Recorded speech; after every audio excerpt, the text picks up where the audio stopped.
How's it going, guys? Welcome back to another Pokemon Scarlet and Violet Wi-Fi battle. Today we have another battle with the Eiscue team. Hopefully it goes well. If you want to try the team out, use the code at the top right corner of the screen. There's also a copy and paste of the team in the description down below. Please like and subscribe for more videos like this one. And with that being said, let's jump into the team preview. Okay, today we have a battle versus FGaz from the Discord server. Go ahead and join the Discord server. It's the best place to go for Pokemon Scarlet and Violet Wi-Fi battles. There is a link in the description down below. Looking at his team, he's got a Toxtricity, a Florges, a Palossand, Electros, Kamala, and a Heracross. Can't believe Heracross is RU. It's crazy, right? Crazy, right? So I think Zoroark could be good for getting rid of the Palossand. I think we'll have to disguise it as the Bellibolt, to be honest with you. I think that's the only way we're going to get around that. So they probably bring the Bellibolt in.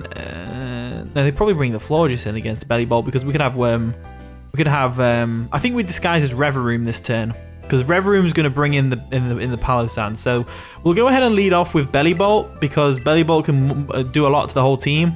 We'll go from there. And then we'll make the Reveroom the last Pokemon to disguise our Zoroark as.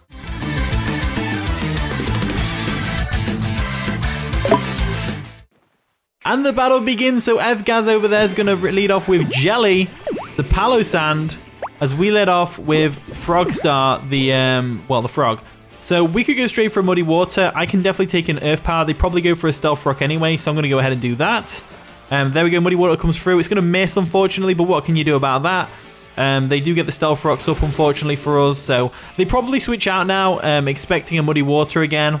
They don't want to get hit with the Muddy Water, unfortunately, for them. So they probably go Florges, but I'm still going to go for the Muddy Water anyway, just in case they don't switch out. They're going to withdraw the Jelly. What are they going to go into? The Florges? Probably the Florges, right? They go Jeffy. Jeffy is going to be the Florges, right? Yes, the Florges comes in nice and shiny as well. Gotta love it. As Muddy Water finally hits, it's going to do minimal damage to this thing.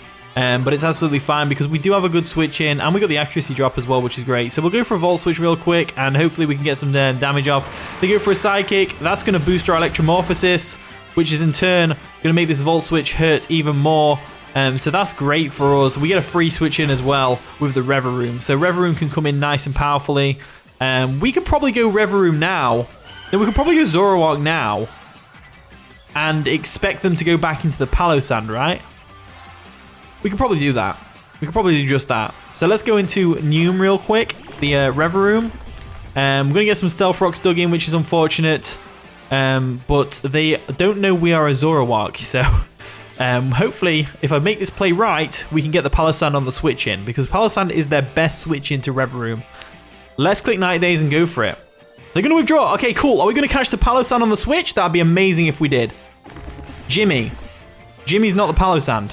That's the Toxtricity. So Night Daze comes through. It should do a decent chunk of damage. Nearly KOs them, which is crazy. Absolutely crazy. As they're probably thinking to themselves, what on earth just happened? And they're probably thinking, let's go back into the Florges. But I'm going to go for the Sucker Punch anyway, just to try and get the KO on this Toxtricity, because I see no reason not to. Sucker Punch comes through. That's going to take out the Toxtricity, which is absolutely amazing. And we got the crit as well. Not that it matters, but we did something with Zoroark. We unfortunately couldn't catch the Palossand on off guard, so that's unfortunate, but what can you do? But we did get the Toxtricity off guard, so that's awesome. In comes Juiced, which is going to be the Electros real quick. Is this thing going to be Choice Scarfed or something? Either way, I'm going to go back to Bellibolt. Bellibolt's definitely my best switch in here. There we go. Going to withdraw Noom, or Illusionaire, the Zoroark. And we're going to go into Frogstar, the froggy boy over here. Potty Stones are going to dig in, which is unfortunate, as they do go for a Coil. Oh, they're a physical set. That's not good. That is not good. So what we need to do now is we need to weaken this thing somehow. I'm going to go for Muddy Water, just get some damage off on this thing. We can also get the accuracy drop as well from Muddy Water, which would be nice. They go for a Drain Punch. That's going to do some solid damage, but not quite enough to damage our Frogstar over here. As we're able to go for a Muddy Water now and hopefully get some damage off in return. Not a lot of damage.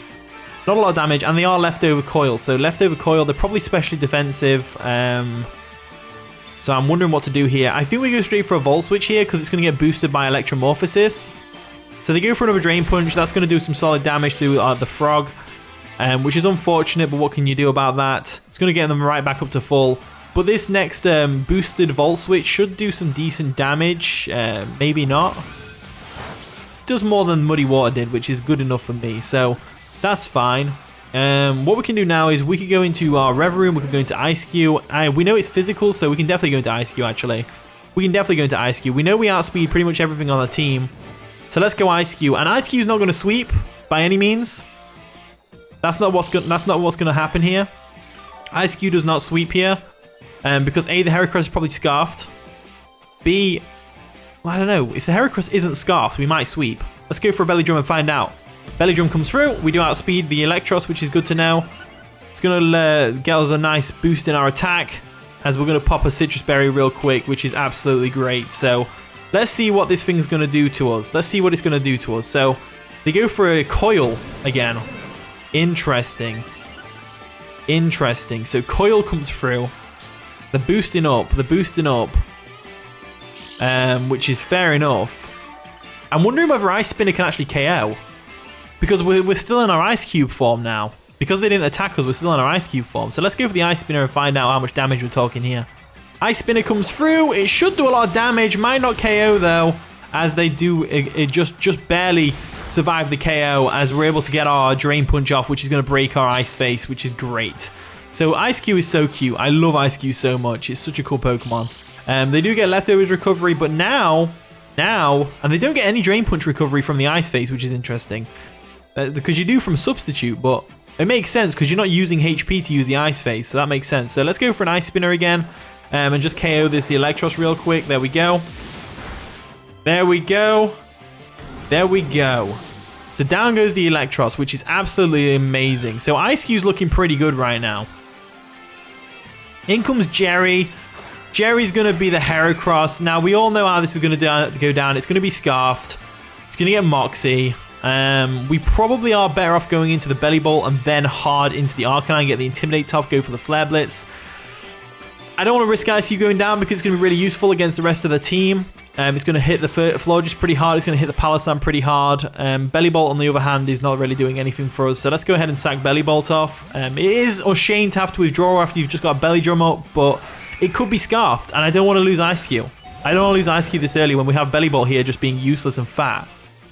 You know? So they go for a close combat. That's going to take out Frogstar, unfortunately, and they're probably going to get a Moxie boost as well. Like I said before, Moxie boost is going to come through for them. We get the Electromorphosis. I don't know why it does that even though you fainted. I don't know why it still does that.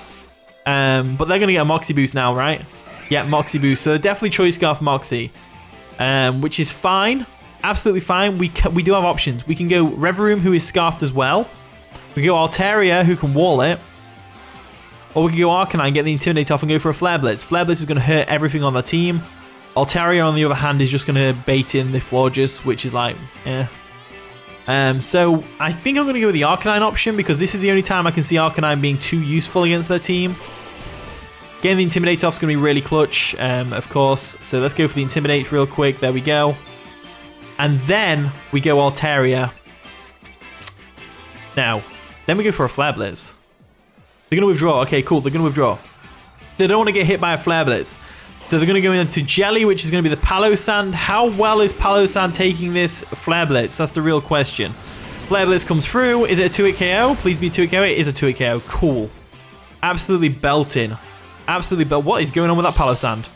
What is going on with that Palossand right now? But anyway, we should be KOing from here. Even after the leftovers, it did a bit more. So I'm thinking we terrestrialize into a normal type here so that we can take minimal damage from the... No, do we do that? Do we have a switch in? That's the real question. Do we have a switch in to Earth Power? We have got the Altaria as a switch in. It's always a good switch in. We have the Eiscue who can just die. But Eiscue kind of wants this. Eiscue kind of wants this, right? So we could go... I think the best bet to go is Altaria, but at the same time, I really want to go for that Flare Blitz and get the KO. Let's go for Flare Blitz and get the KO. Flare Blitz comes through. It should KO from there. It does KO from there, right? I thought so. I thought so. I get my damage calcs. Like, I'm trying to do damage calcs in my head without Pokemon Showdown, and it's just like, what? I should get one of them layouts that goes on the health bar so you can see how much it does.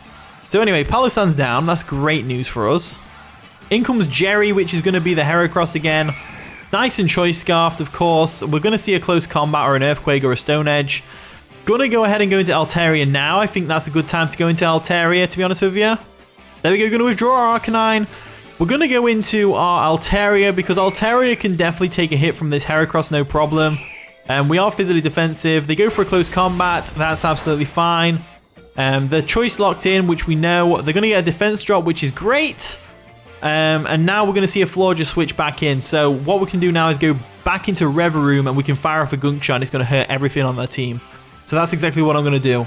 They withdraw. Of course they're going to withdraw. They're going to go into the Florges real quick, aren't they? Jeffe, that's the Florges. We know that.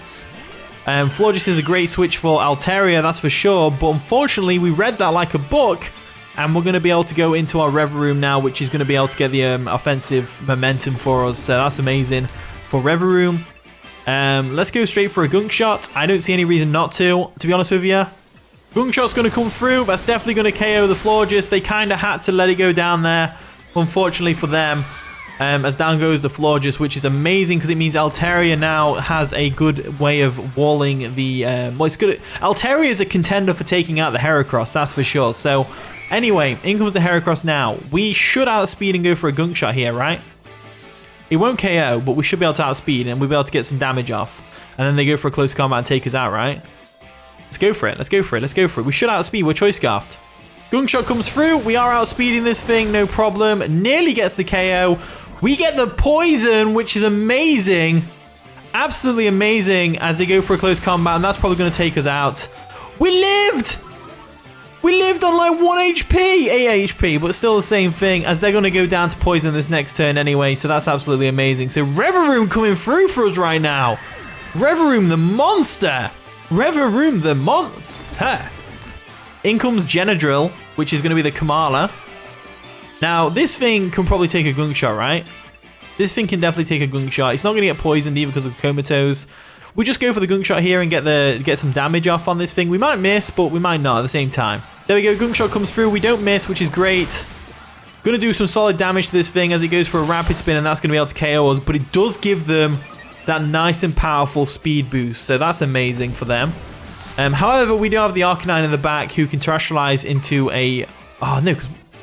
Let's see what they do here. Let's see what they do, because they haven't terrestrialized yet. They could easily be a Ghost type. They could easily be a Ghost type here. Pointed Stones are going to dig in. We're going to get the Intimidate off, which is great. I say we terrestrialize into a normal type and go for the extreme speed here. I think that's the only way we get around it, right? Yes, go for it. Let's go for it. Let's go for it. So... We're going to terrestrialize real quick. We went for the extreme speed, so we aren't prioritized, which is why we're terrestrializing first. Whether they terrestrialize or not, I'm not sure. They might terrestrialize into a Ghost type, though. That's always a possibility. And if they do, that's going to be awesome. They're going to go ahead and not terrestrialize, so they're not our Ghost type, as we can go for the extreme speed and take it out. I just kind of went for the terrestrialization in the end for overkill, because why not? As down it goes, that's going to be the game. So thank you, FGaz, for the game. That was a pretty fun one. Got to show off some cool mons like Reveroom and Arcanine in action. So thank you for watching today's video. If you did enjoy, of course, leave a like, subscribe, all that wonderful stuff. And with that being said, I'll see you all in a bit.